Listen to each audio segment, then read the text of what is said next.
تو روزہ ڈھال ہے اور جہنم سے آزادی کا ایک اہم ذریعہ ہے۔ روزہ اللہ اور بندے کے مابین ایک راز ہے۔ روزہ نور ہے، ضیاء اور روشنی ہے، اور آقا کریم صلی اللہ علیہ وآلہ وسلم نے روزے کی فضیلت بیان کرتے ہوئے ارشاد فرمایا کہ ہر شے کی کوئی زکوٰۃ ہوتی ہے، انسان کے جسم کی زکوٰۃ روزہ ہے۔ اگر روزہ رکھے گا تو جسم زکوٰۃ ادا کرے گا، جس طرح زکوٰۃ سے مال پاک ہوتا ہے، روزے سے جسم پاک ہو جاتا ہے۔ اور روزہ ویسے بھی انسان کے لیے شفا کا پیام ہے۔ فرمایا کہ سحری کھایا کرو، چونکہ سحری کے کھانے کے اندر بھی اللہ نے برکت رکھی ہے۔ تو یہ ماہ صیام اپنے دامن میں برکتیں لے کر، رحمتیں لے کر نازل ہوتا ہے۔ اس کا پہلا حصہ رحمت، درمیانی حصہ مغفرت، اور آخری حصہ جہنم سے آزادی کا مجدہ جاں فضا ہے۔ حدیث میں آتا ہے کہ اللہ نے میری امت کو رمضان المبارک کے روزے کے حوالے سے 5 چیزیں ایسی عطا کی ہیں جو اس سے قبل کسی امت کو نصیب نہیں ہوئی۔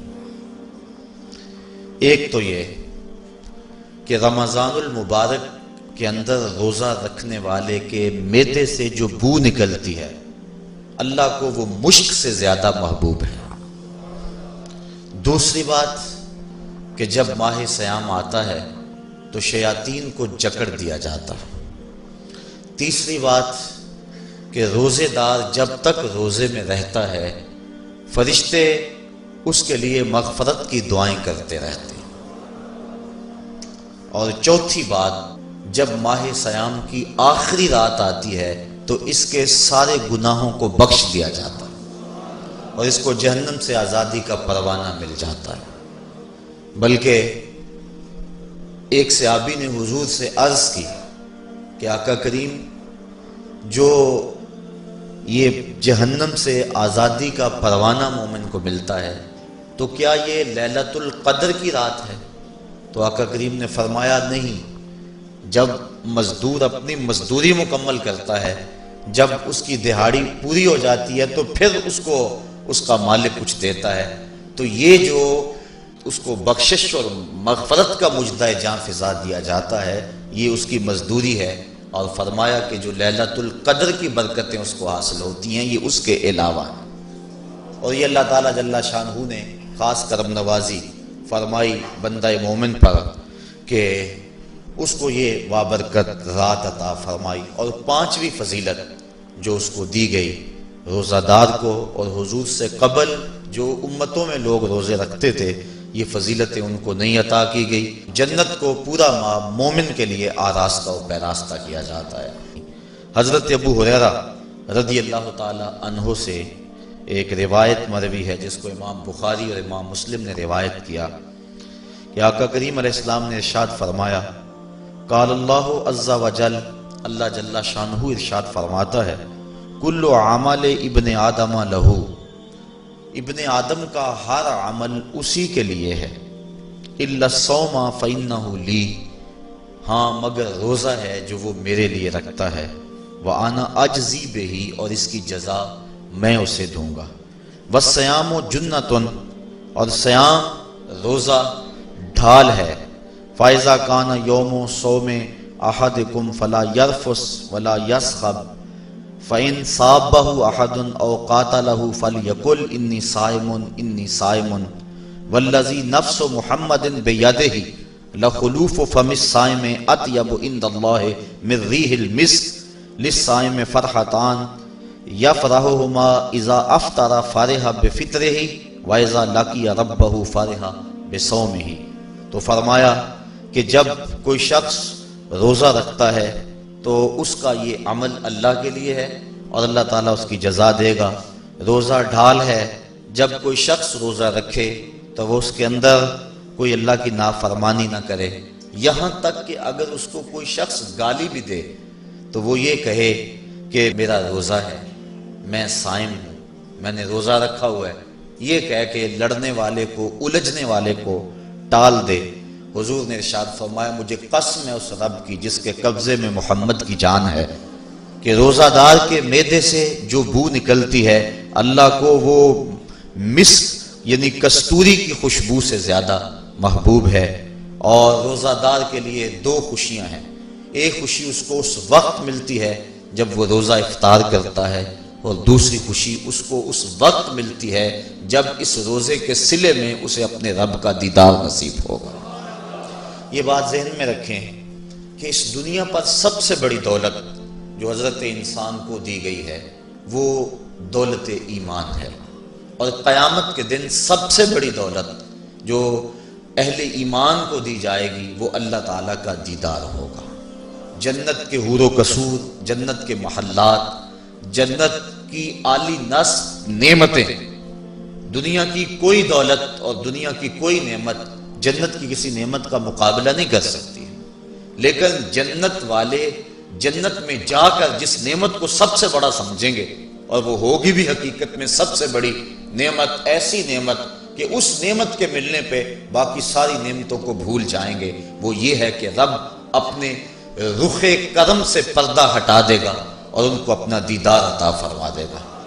تو یہ سب سے بڑی دولت جو مومن کو آخرت میں نصیب ہوگی یہ روزے کے صلے میں نصیب ہوگی، یہ روزے کا وہ ثمر ہے، یہ روزے کا وہ پھل ہے جو اللہ اہل ایمان کو قیامت کے دن عطا فرمائے گا۔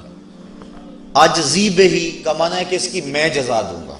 ایک روایت میں آتا ہے کہ جو اعمال ہیں وہ 7 طرح کے ہیں، 2 اعمال ایسے ہیں کہ جو واجب کرتے ہیں، 2 اعمال ایسے ہیں کہ جن کی جزا ان کی مثل ہے، اور ایک عمل ایسا ہے کہ جس کی جزا 10 گنا ہے، اور ایک عمل ایسا ہے کہ جس کی جزا 700 گنا ہے، اور ایک عمل ایسا ہے جس کی جزا بے حساب ہے۔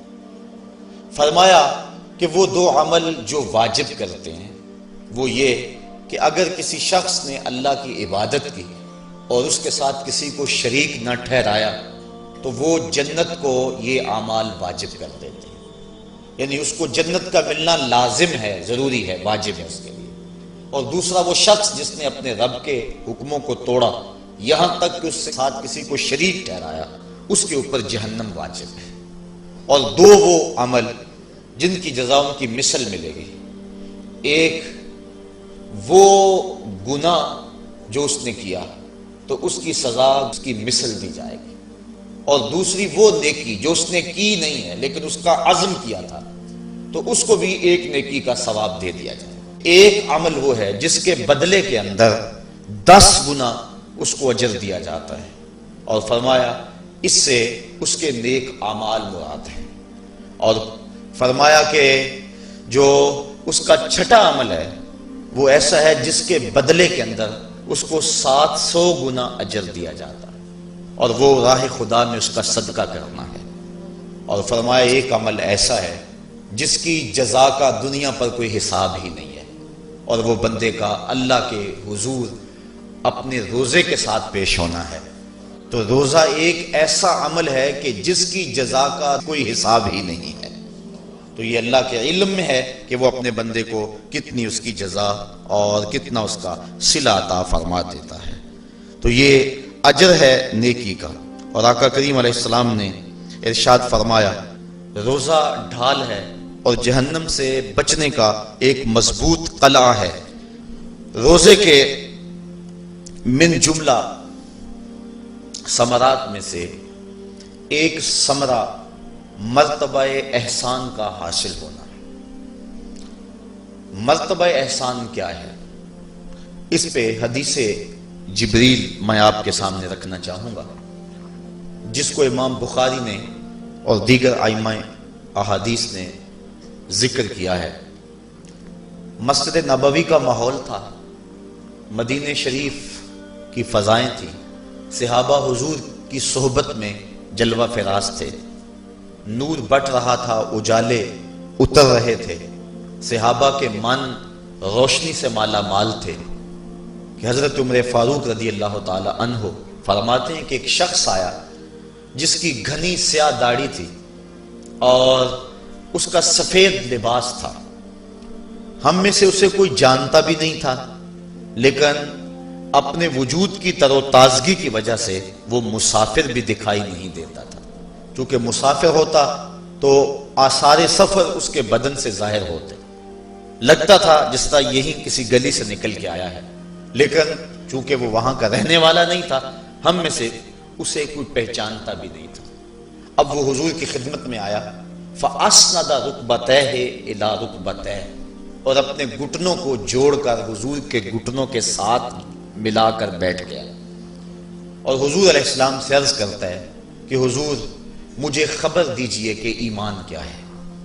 حضور نے ارشاد فرمایا ایمان یہ ہے کہ تو اللہ پر ایمان لائے، اس کے رسول پر ایمان لائے، پچھلی کتابوں پہ ایمان لائے، اچھی بری تقدیر پہ ایمان لائے، فرشتوں پہ ایمان لائے۔ بتایا حضور نے تو اس نے کہا صدقتا، آپ نے سچ کہا۔ کہتے ہیں ہمیں بڑا تعجب ہوا کہ خود ہی سوال کرتا ہے اور خود ہی تائید کر دیتا ہے۔ پھر کہنے لگا اسلام کیا ہے؟ تو حضور علیہ السلام نے فرمایا اسلام یہ ہے کہ تو نماز پڑھے، روزہ رکھے، حج کرے، زکوٰۃ ادا کرے، اراکین اسلام اس کو بیان کیے۔ کہنے لگا آپ نے سچ کہا۔ کہتے ہمیں پھر تعجب ہوا کہ خود ہی ایک بات کہہ رہا ہے اور خود ہی پھر اس کی تصدیق کر رہا ہے۔ کہتے پھر وہ پوچھتا ہے مل احسان، حضور احسان کیا ہے؟ تو حضور علیہ السلام نے جواباً فرمایا ان تعبد ربک کأنک تراہ، احسان یہ ہے کہ تو اللہ کی عبادت اس طرح کرے کہ گویا تو اسے دیکھ رہا ہے، اور اگر یہ کیفیت تجھے نصیب نہیں ہوتی تو کم از کم یہ کیفیت نصیب ہو جائے کہ وہ تجھے دیکھ رہا ہے۔ تو وہ کہنے لگا ہاں آپ نے سچ کہا۔ پھر اس کے بعد اس نے قیامت کی کچھ نشانیوں کے بارے میں سوال کیا، تو حضور علیہ السلام نے جواب مرحمت فرمائے۔ جب وہ شخص اٹھ کے چلا گیا تو حضور نے فرمایا عمر جانتے تھے یہ شخص کون ہے؟ کہا اللہ و رسولہ عالم، اللہ اس کا رسول خوب جانتا ہے۔ فرمایا ھذا جبریل، یہ جبریل امین تھا اور تمہیں تمہارا سکھانے کے لیے آیا تھا۔ جبریل نے جب امت کو دین سکھایا تو سب سے پہلے یہ بات سکھائی کہ حضور کی چوکھٹ میں بیٹھنے کا ادب کیا ہے۔ دونوں گھٹنے بچھا کر وہ اس طرح حضور کی چوکھٹ میں ادب کے ساتھ بیٹھا، اور اس کے بعد حضور سے اس نے سوالات کیے۔ تو فرمایا یہ جبریل امین تھے جو تمہیں تمہارا دین سکھانے کے لیے آئے تھے۔ تو جبریل امین نے جو دین سکھایا، جو چیزیں پوچھی وہ 3 چیزیں تھیں، ایمان کیا ہے، اسلام کیا ہے اور احسان کیا ہے۔ تو احسان تیسری چیز ہے جس کو ہم اپنی زبان کے اندر تصوف کہتے ہیں، جس کو ہم طریقت کا نام دیتے ہیں۔ تو اس کو درجہ احسان یا مرتبہ احسان کہا جاتا ہے، اور یہ دین کی روح ہے۔ جو لوگ طریقت کا انکار کرتے ہیں وہ دین کی روح کا انکار کرتے ہیں۔ تو حضور علیہ السلام نے جو طریقت بیان فرمائی وہ یہ تھی کہ اللہ کی عبادت تو اس طرح کرے کہ جس طرح تو اسے دیکھتا ہے۔ اگر یہ کیفیت مل جائے تو سبحان اللہ، لیکن اگر یہ کیفیت نہیں ملی تو کم از کم یہ کیفیت تو ملے کہ وہ مجھے دیکھ رہا ہے، اور اگر یہ کیفیت بھی مل جائے کہ وہ مجھے دیکھ رہا ہے تو بتائیے کہ پھر انسان کی زندگی میں کتنا سرور آ جائے گا کہ جب وہ نماز کے لیے کھڑا ہو تو اس تصور میں ڈوب جائے کہ میرا مالک تو مجھے دیکھ رہا ہے، تو پھر نماز کا کتنا سرور آ جائے گا اس کو۔ اور جب وہ کوئی اور نیک عمل کر رہا ہو تو اس تصور میں ڈوب جائے کہ میرا مالک میرے اوپر نگاہ لطف فرما رہا ہے، تو پھر اس کی کیفیت کا عالم کیا ہوگا۔ تو پہلی کیفیت کہ تو اسے دیکھ رہا ہے۔ حضرت علی المرتضیٰ رضی اللہ تعالی عنہ سے کسی نے پوچھا جس رب کی عبادت کرتے ہو کیا اس کو کبھی دیکھا بھی ہے؟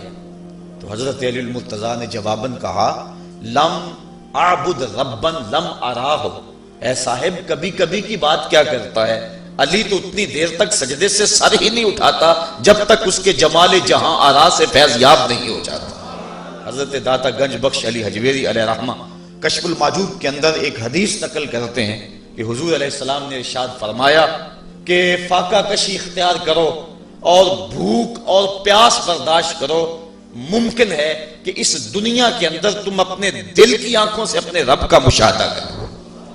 تو یہ جو مرتبہ احسان ہے، جو مومن کا مقصود ہے، وہ اس کو حاصل ہوگا روزہ رکھنے سے۔